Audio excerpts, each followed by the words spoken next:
Good day everyone, I am Alice Amoto from SBA FM1B, and for today's report we're going to discuss about monetary policies and asan siya ginagamit. So monetary policy is policies na para dili masyadong daghan ang kwarta to reduce inflation. So ginagamit siya once ang economy ay bumagsak. Then, ginagamit nila yon sa mga central banks para ma-develop or ma-stable back ang economy. So, further example ng mga policies is no refunds. For example, nagpalit ko sa isang store of product, for example, ballpen. And then, dili ko satisfied, wala pa na ako nagamit ang ballpen, gihatag na ako sa ilahan. Tapos na ngayon akong refund. Pero dili sila maghatag ng refund kay policy man nila ito. So, dili nila ihatag ang kwartang gipalit nimo. So, let's proceed. Some policy concepts. The central bank uses monetary policies to maintain monetary stability and promote economic development. So, yun yung gi-explain na ko gaina. These policies require instruments that are flexible and can adapt to dynamic forces. So there are two types of policies, long-term and short-term. So ang long-term is inflexible. So once again natin na inflexible is long-term siya, then pwede siya mag-change course of kalit. So for example, na policy ginagamit nila sa central bank. Then parang nalugi ang central bank. Ang short-term policy is ginagamit nila para mabalik ang economy or ang bangko. So, yeah. So, for example, ana diha is ang long-term credit expansion policy. So, kana is ginagamit yan para ma-reach out nila ang mga entrepreneurs. While ang short-term policy naman, short-term tools is to control money and reduce economic expansion and inflation. So, let's proceed. Short-run tools affecting money supply. So, the first one is reserve requirements. So, our reserve requirements is pag sumobra ang money supply, gina-reserve nila ang sobra to deposit liabilities. To control credit and money creation. So, di ba minsan, ang central banks is kanang mag-create og daghang money, kanang ma-out of control ang money nila because of credit, ana. So, gina-reserve nila ang money para ma-deposit ng mga tao.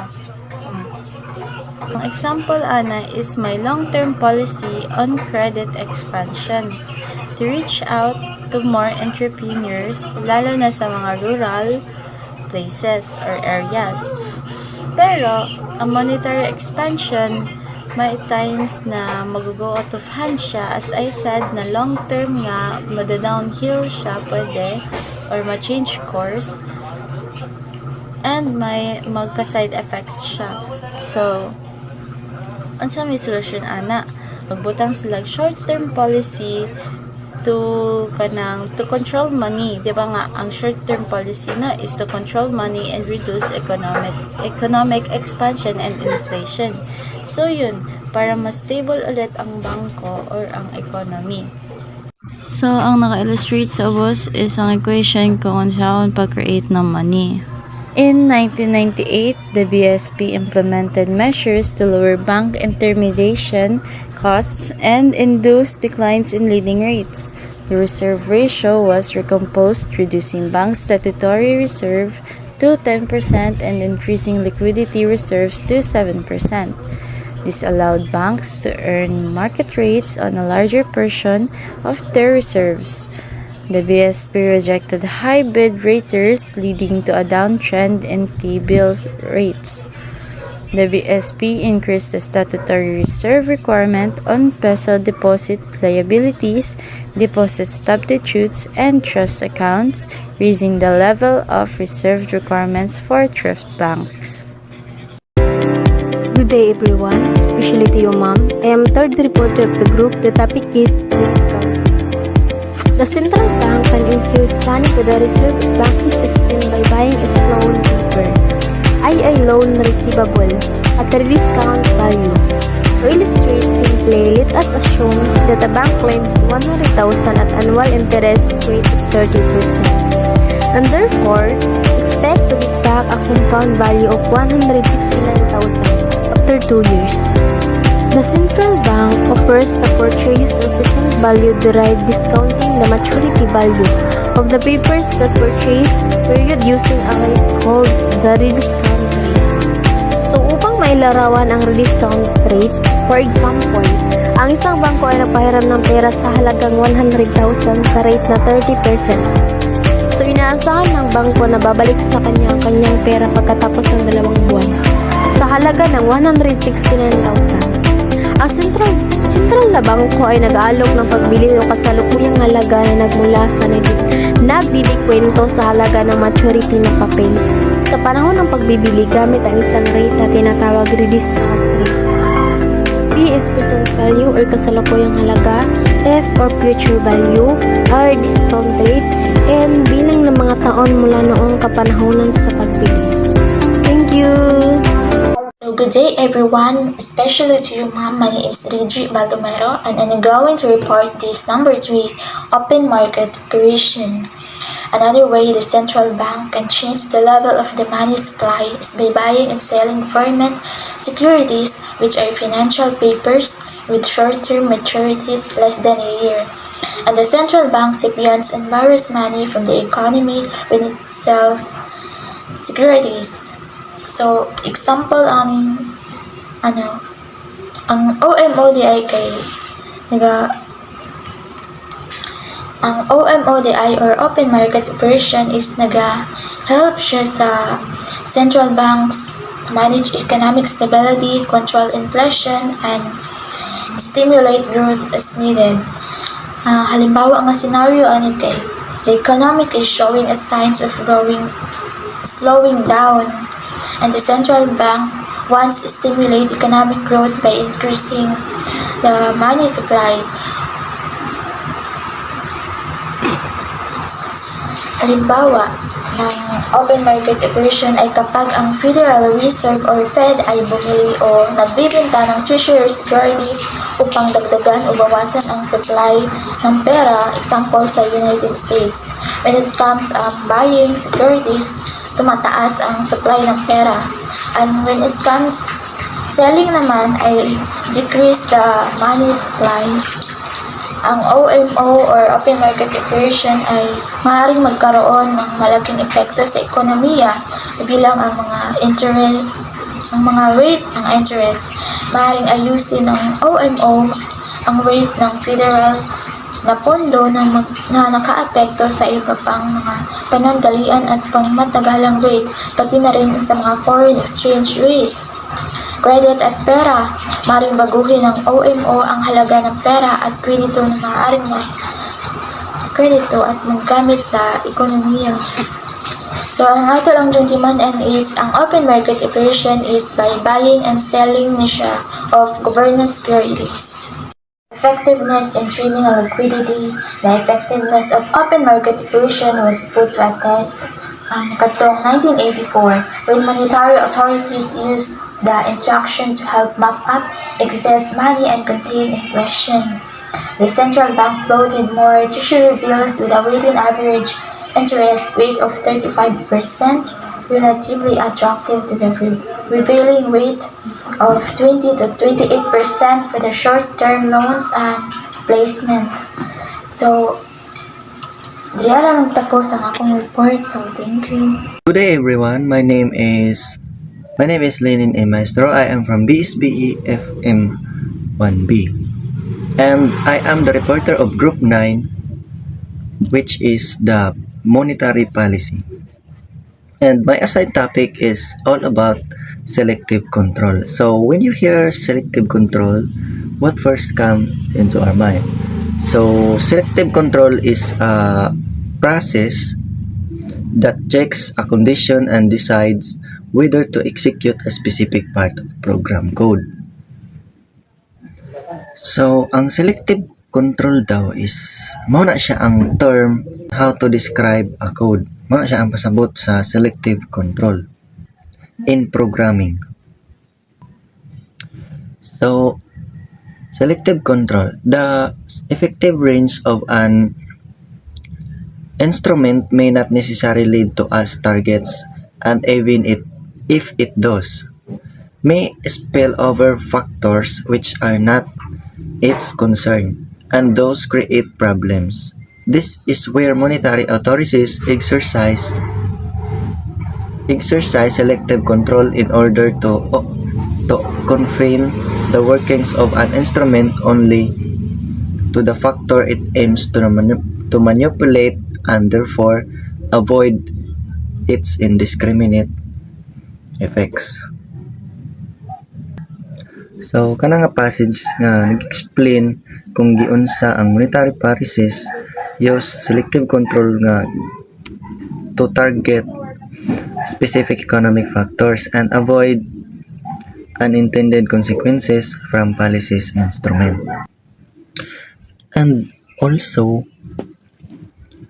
monetary policies instrument like interest rates to achieve specific economic goals. So ang the effectiveness range at all might not perfectly target to desired variables, potentially affecting unintended factors and creating new problems. So mao na siya ang ginatawag nga monetary authorities or monetary use to selective control. So mao na siya ang limit as instrument effects to decide areas, avoiding inside and unwanted side effects. So like for example, the government has been inducing banking system to expand resources and credit towards agricultural and rural areas. So siya ang pasabot na the government of Philippines has been working to increase nga para mapalago nila ang ilang mga agricultural incomes when it comes to ability to credit and resources in rural agricultural areas. So next slide is the need for policy and coordination.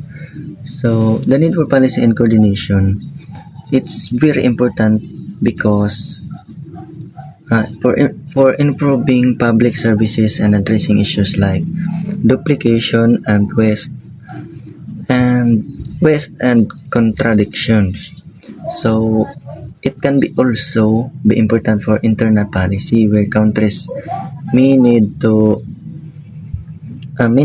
coordinate their policies to maximize collective welfare. So the need of policy and coordination, it is not enough for instrument. It is not enough that an instrument be confined to its target to create positive effects for one. So pasabot ang dili daw siya enough to confine the target positive enough effects. For one, applying to instrument alone may be inadequate to solve the problem. So ang pasabot, so when we say inadequate, mao na siya ang kakulangan or lacking the quality required. So kung unsay mong purpose, encounter jud tang mga inadequate problems. So need jud nato ning coordination when it comes into kana mag-create tag business. So mapadali atong buhaton sa mga positive effects para dili ta makulang sa mga information. So kinahanglan gid nato ning proper policy nga maki-coordinate jud ta sa laing-laing tao. So that's all. Thank you. So good morning everyone. So today I'm going to report about the readings. So reading. So we are in the midst of worst financial performance since the Great Depressions. No, absent of bold action matters. Could we get worst? Paul Volcker, no, chairman of the U.S. Federal Reserve of 1979 and 1987. So, tong September 18, si Fed Chairman Ben Bernanke ug si Treasury Secretary ni Paulson sa meets kauban ang mga congressional leaders para i-improve ang biggest government intervention sa financial market. So, since 1930, no, ang ilang plano is to absorb enormous amounts or mawala ang isa sa mga toxic real estate paper nga isa sa mawala, no, isa sa mga source or current stresses or issues sa financial institutions, no, ug sa financial market, no. So naay duha ka gipatupad si US Treasury. So mao ang RTC or Resolution Trust Corp of 1980s and the Homeowners Loan Corp so of the 1930s, wherein ginakip niya ang mga tao sa ilang mga tahanan, no, ug mga business para dili mag-cause into other problems, especially sa mga business. So, story unfolds before our eyes, no. In the months leading this week, regulation use every trick of their book. They lured interest rates, injected money into credit market, but mortgage was continue to spread. So, ang mga regulators, no, ginagamit ang this trick of their books, no, gilower nila ang interest rates, no, gibutngan og kwarta into credit market, no, pero ang mortgage or sangla ga-continue og spread sa ilaha, no, while problematic financially ang mga tao, the regulators nag-decide nga tabangan ng mga tao case by case. Unprecedented flight to safety, no, the collapse of several financial icon shock confidence across market that even surfaced in investment money market funds so big outflows last week. So ang reverse primary fund or ang money market fund, no, mangayo or gakuha sila og $1 per share put na investment. Kailangan ipasira ang 12.3 billion pot na prime money market because of mali nga nabuhat, no. So meanwhile ang treasury bonds fell near zero. Pasabot ang mga investor, no, are still willing to accept with no return, no, ilang investment if mahimo sila nga guarantee sa pagbalik sa ilang mga kwarta.